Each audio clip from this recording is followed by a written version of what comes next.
Alright, so this is an unboxing video for the Fujitsu T902. I ordered it like 2 weeks ago. Just came in today. It shipped quickly, it took them forever to ship it, was the thing. But once it went out, it was good.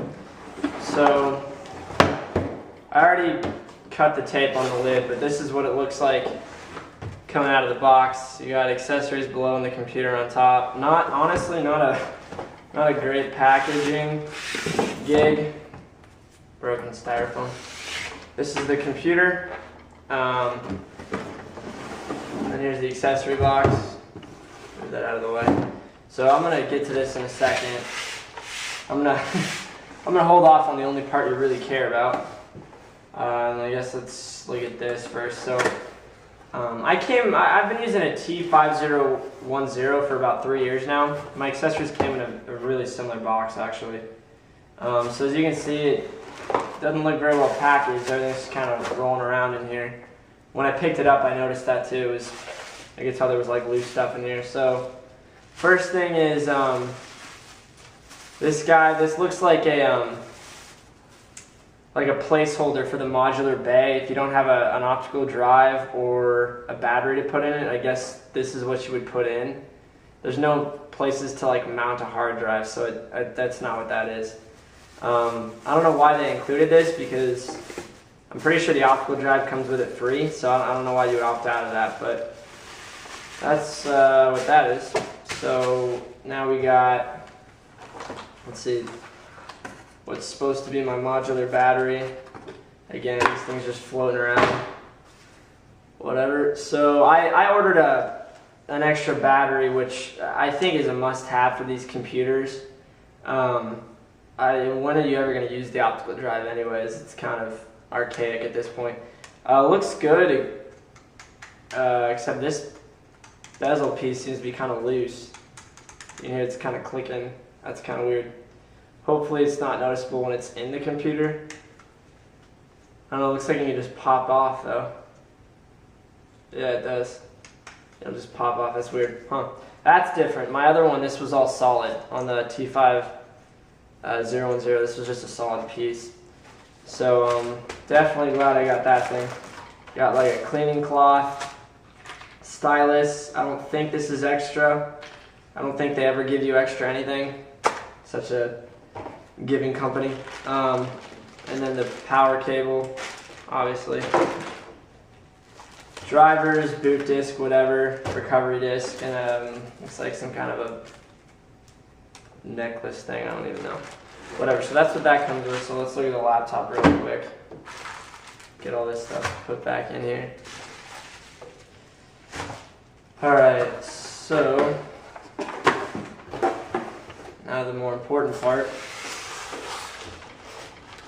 Pull off the styrofoam.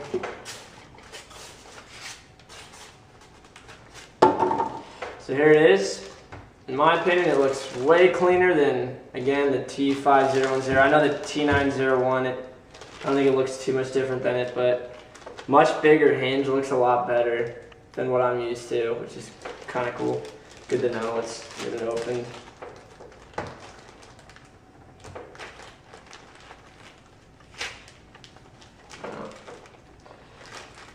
Guess that means there'll be no returning this thing. I'm kidding. Alright, so getting started guide.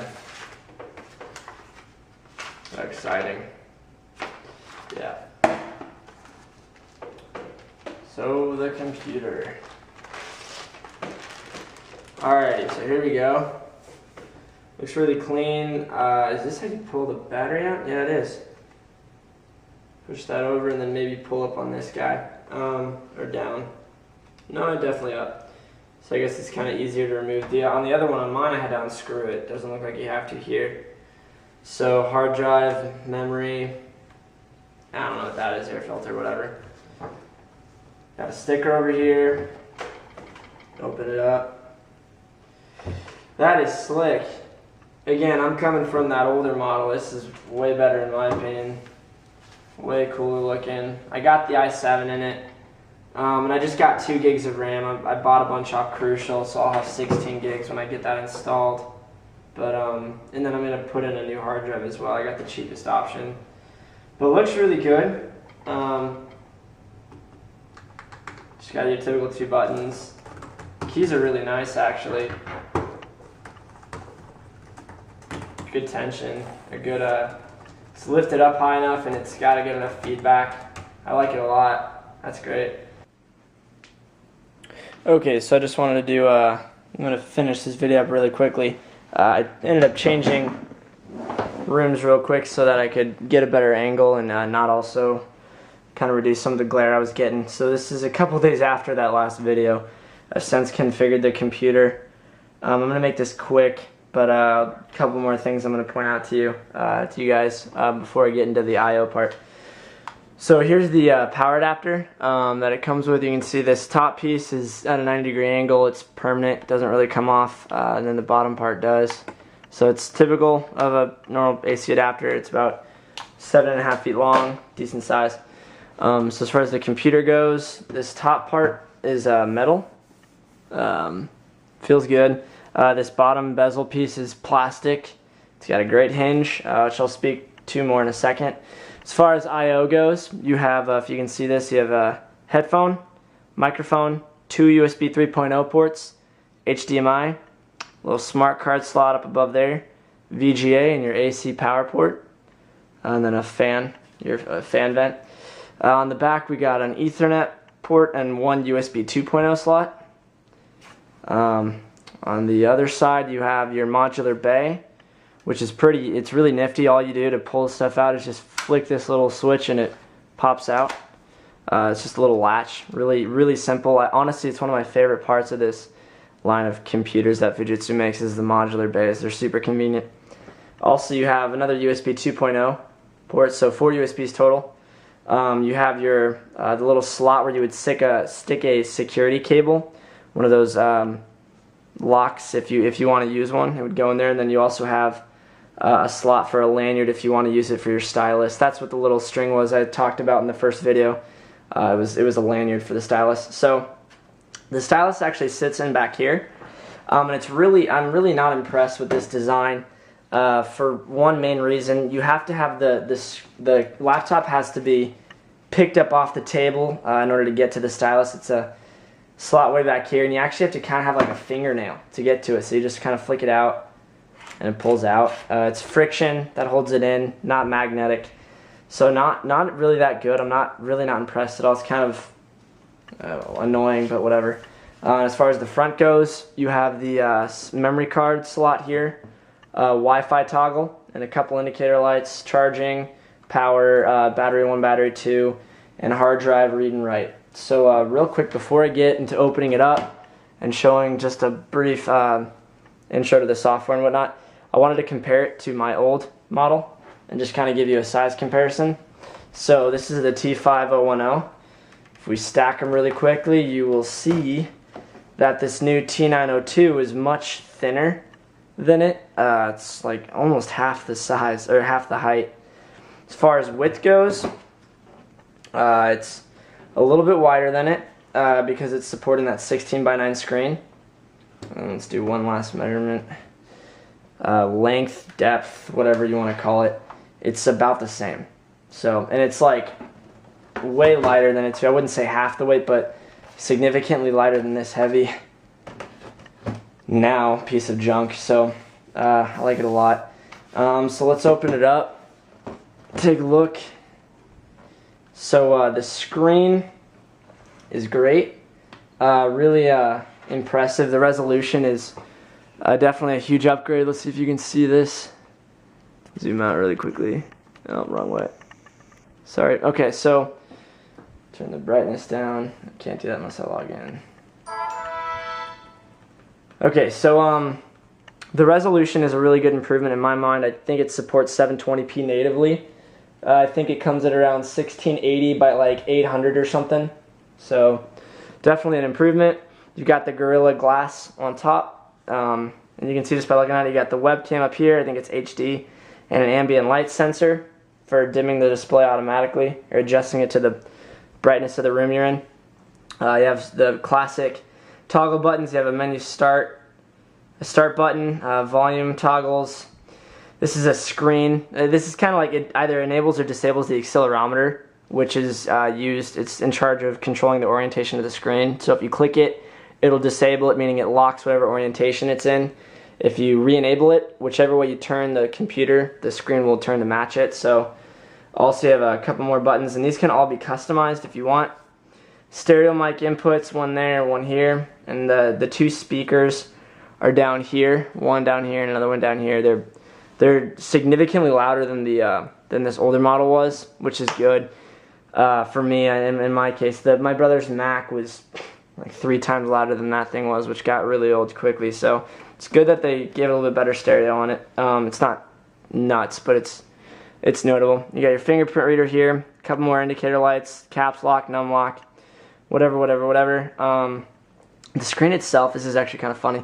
There's a lot of like room around here on the edges where I kind of wish they would have exploited, like either expanded the screen or made the computer smaller, because it makes it look smaller than it actually is. But that's kind of my only grievance as far as the screen goes. Got your fingerprint reader. There's a little light I'm going to show you really quickly. There's this indicator here, and depending on which way you rotate the screen, a light comes on and it lets you know which way you got to turn the screen to get it back around, which is useful because before they had that, I don't know if that's on the 901 or not, but on my old model I was never sure when I went to go to put it back out of tablet mode, go back to laptop mode like this, I was never sure which way I'd rotated it. So sometimes I would, because the screen only goes 180 degrees, sometimes I would, when feeling it out, I might kind of over rotate it a little bit, which wears on it. So it's good they have that. Another cool thing to point out, it doesn't have a hinge, obviously. It's just spring loaded, and it's really sturdy.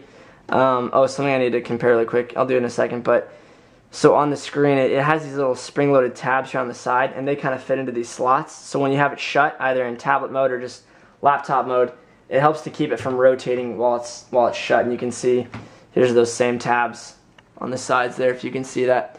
So I do really quickly want to show the hinge really quick, just compare it to the old guy. So if you look at that really quickly, obviously the hinge, and there you go, just went ahead and adjusted the screen. So the hinge is a lot larger, so overall it's just more sturdy, probably likely more reliable. Also the screen itself is lighter too, so it's not supporting as much weight. Basically, I don't think we have anything to worry about as far as this hinge goes. I think it's going to last us plenty of time. That model that I had here, that old T5010, I've never had issues with that hinge, and this one again is much larger and just feels more sturdy. So expect good things from that. Not something to worry about. Now as far as touch goes, this is obviously optimized. It has the Wacom digitizer on it. I'll do a quick, it supports up to 10 inputs, so let's do the classic 10 finger painting deal. So we have 10 fingers, sees them just fine, so it works well for the most part. The biggest thing I think is just having software optimized for touch, and I'm hoping Windows 8 does a really good job of it. I don't really have any games or high processor requiring programs or applications I could run to show you this thing's performance. I don't have any benchmarks or anything. If you guys have anything you want me to touch on that I don't get to by the end of the video, you can comment on it and I might be able to do it for you and run another video if you'd like. But I got the i7 installed in here because I do use some kind of heavy bandwidth applications, like some DAWs for music production and then video editing stuff as well. So I did do the i7, and just as a side note, for anyone that's going to buy this, if you're going to customize your own instead of just taking the pre-configured options, do it like I would say, like as far as the memory and the hard drive goes, get the cheapest options they have. This thing has 16 gigs of RAM, and it cost me $110 on Crucial. It's the it's the maxed out variant, 1600 megahertz for this machine. It's good RAM. It might be made by Samsung or something. But to get that same configuration from Fujitsu when I was buying it, it would have cost like $570. So I saved about $450. And then the hard drive, I have a solid state drive coming, so I just got the cheapest drive it had. And again, it was like a quarter of what it would have cost from Fujitsu. It's just nuts. the prices they charge. The last thing I want to touch on, which I think is notable, is if you want to use the M-SATA port this thing comes with for solid state cache. It's right here. That is something you have to take from the manufacturer. They do have to configure it for you, because if you don't, I found out the hard way that they actually give you a different chipset if you opt out of that upgrade. And they give you, sorry about that, the video cut out for some reason. So yeah, they give you a BIOS which doesn't support RAID configuration for the SATA on your hard drive, which is required for Intel's rapid storage technology application, which you need in order to use and configure any solid state cache. So basically, if you want to use that feature, you have to have Intel install it for you. And the problem I found with it was it's $125 online, and you only get 32 gigs of SSD, which if you want to load your OS onto it, it's not that much. You have just a couple gigs left over for actual caching. So I wanted to do a 64 gigabyte one, which costs like $70 on Crucial with free shipping. And so if you think about it, if you want to upgrade to like 64 gigs, you're looking at about $200. The $125 for the initial install from Fujitsu, and then plus the added $70 for the 64 gig version. And at that price, you could get a decent solid state drive, like one of Crucial's M4s or something. So that's what I ended up doing. I'm just getting a solid state, which will be in soon. And I'm not using the M-SATA port at all. But just wanted to warn you guys, in case you were counting on using that, be aware that they do need to install it. Now again, as far as touch goes, I'll open up Chrome really quick for you. Let's do YouTube, I guess. It's always a fun one. So the touch it's pretty good. It's fairly responsive. Well, I guess I thought I clicked something. I'm honestly hoping that Windows 8 will be a lot better. I mean, obviously it's optimized for touch, and all the apps will have some better features made for it. Like on this, I know if you scroll like this, if you kind of flick, it'll go forward. If you flick this way, it kind of goes back in the browser. So it has some little things here and there that make it kind of touch friendly, but I'm really hoping that Windows 8 will be better. Let's see what zoom in's like. Zoom in's okay. It's kind of choppy, as you can see, so it's not great. But again, that's probably as far as I'll go on this demo. So yeah, if you guys have anything you want me to touch on, I can later on. Just let me know. But overall, good PC. Hopefully I didn't miss anything. Hopefully it was informative. Thanks for watching.